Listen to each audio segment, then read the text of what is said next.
ನಮ್ಮದು last working day ಎಲ್ಲ ಮುಗಿದಿದ್ರು ಕೂಡ ನಾವು ವೀರೇಶಲ್ ಕಾಲೇಜ್ಗೆ ಹೋಗಿದ್ದು ಏನಕ್ಕೆ ಅಂತಂದರೆ ನಮ್ಮ ಸೀನಿಯರ್ಸ್ದು ಫೇರ್ವೆಲ್ ಇತ್ತು ಅಂತೇಳ್ಬಿಟ್ಟು. ಪಾಪ ಅವ್ರು ಕಾಲೇಜ್ ಬಿಟ್ಟು ಹೋಗ್ತಿದ್ದಾರೆ ಅಂತ ಬೇಜಾರಾಗ್ತಿದ್ರು ಕೂಡ ಅವರು ಎಲ್ಲ ಅಷ್ಟು ಚೆನ್ನಾಗಿ ರೆಡಿಯಾಗಿ ಬಂದಿದ್ದರು. ಆದರೂ ಕೂಡ ಅವರೆಲ್ಲರೂ ಬಂದಿದ್ದರು ಅಂತೇಳ್ಬಿಟ್ಟು ನಮ್ಮ ಟೀಚರ್ಸ್ ಎಲ್ಲರೂ ಫುಲ್ ಸ್ಪೀಚ್ ಎಲ್ಲ ಕೊಟ್ಟು ಮತ್ತು ಅವ್ರು ಡ್ಯಾನ್ಸ್ ಎಲ್ಲ ಮಾಡ್ತಿದ್ದರು. ಮತ್ತು ನಮ್ಮ ಕ್ಲಾಸ್ ಬಾಯ್ಸು ಗರ್ಲ್ಸ್ ಎಲ್ಲರೂ ಕೂಡ ತುಂಬಾ ಚೆನ್ನಾಗಿ ಡ್ಯಾನ್ಸ್ ಮಾಡ್ತಿದ್ದರು. ಅದನ್ನೆಲ್ಲ ನೋಡಿ ನಾವು ತುಂಬ ಎಂಜಾಯ್ ಮಾಡಿದ್ವಿ. ಮತ್ತು ನಮ್ಮ ಸೀನಿಯರ್ಸು ಸಹ ಗೇಮ್ಸ್ ಎಲ್ಲ ಆಡಿಕೊಂಡು ಅವರು ತುಂಬ ಚೆನ್ನಾಗಿ ಡ್ಯಾನ್ಸ್ ಮಾಡಿಕೊಂಡು ಅವರು ಲಾಸ್ಟ್ ಡೇ ಅಂತೇಳ್ಬಿಟ್ಟು ತುಂಬಾ ಚೆನ್ನಾಗಿ ಎಂಜಾಯ್ ಮಾಡ್ತಿದ್ದರು.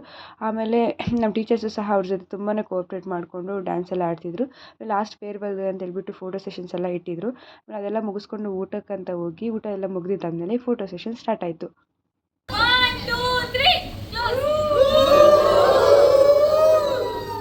ಕಾಲೇಜೆಲ್ಲ ಮುಗಿಸ್ಕೊಂಡು ಮನೆ ಕಡೆಗೆ ಬರೋಣ ಅಂತ ಬಂದೆ. ಆಮೇಲೆ ಸೀಟ್ ಅಂತೂ ಸಿಕ್ತು, ಬಸ್ಸಲ್ಲಿ ಸೀಟ್ ಸಿಕ್ತು ಅಂತ ಆರಾಮಾಗಿ ಕೂತ್ಕೊಂಡು ಸಾಂಗ್ಸ್ ಕೇಳ್ಕೊಂಡು ಬಂದೆ. ನೋಡಿದ್ರೆ ನಮ್ಮ ಆಂಟಿ ಅವ್ರದ್ದು ವೆಡ್ಡಿಂಗ್ ಆ್ಯನಿವರ್ಸರಿ ಇತ್ತು. ಅವ್ರದ್ದು ಎಲ್ಲ ಕೇಕ್ ಎಲ್ಲ ಕಟ್ ಮಾಡಿ ಆಂಟಿ ಗೋಳಿ ಬಜ್ಜಿ ಮಾಡಿದರು, ತಿಂದ್ವಿ. ಇದೇ ಇವತ್ತಿನ ವ್ಲಾಗು.